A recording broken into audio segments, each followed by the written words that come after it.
తెలంగాణ రాష్ట్ర ప్రభుత్వం ప్రవేశపెట్టిన బడ్జెట్పై బీజేపీ వరంగల్ జిల్లా అధ్యక్షుడు గంటా రవి కీలక వ్యాఖ్యలు చేశారు. హైదరాబాద్ మహానగరానికి 10,000 కోట్లు కేటాయించిన కాంగ్రెస్ వరంగల్కు మొండి చేయి చూపించిందని ఆరోపించారు. కాంగ్రెస్ హయాంలో వరంగల్ అభివృద్ధిని ప్రశ్నార్థకం చేసి తీవ్ర అన్యాయం చేసిందని దుయ్యబట్టారు. హైదరాబాద్ రీజనల్ రింగ్ రోడ్డుకు 1,550 కోట్ల రూపాయలు కేటాయించిన ప్రభుత్వం వరంగల్ రింగ్ రోడ్డుకు కనీసం 15 పైసలు కూడా ఇవ్వకపోవడం గమనార్హమని ఎద్దేవా చేశారు.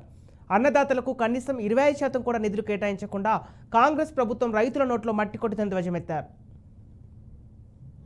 ఈ 70 పేజీల బడ్జెట్లో 70 అబద్ధాలు ఉన్నాయి.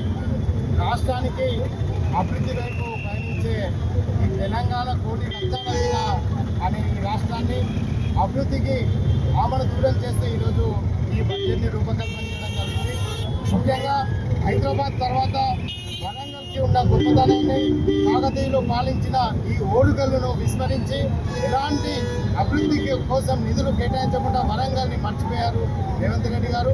ఇక్కడ ఉమ్మడి జిల్లాలోని 11 మంది కాంగ్రెస్ పార్టీ ఎమ్మెల్యేని గెలిపించిన వరంగల్కి, అదేవిధంగా ఎంపీని గెలిపించిన ఈ ప్రజలందరికీ ఈ కాంగ్రెస్ పార్టీ వరంగల్కి బడ్జెట్ని గుండు సున్నా అంటే గాడిద గుడ్డును మాత్రమే ఈ బడ్జెట్లో కేటాయించడం జరిగింది. మన తెలంగాణ రాష్ట్రంలో 1,11,00,000 ఉన్న రైతు కూలీలకు 12,000 రూపాయల చొప్పున ఇస్తామన్నారు. అంటే దాదాపు 6,000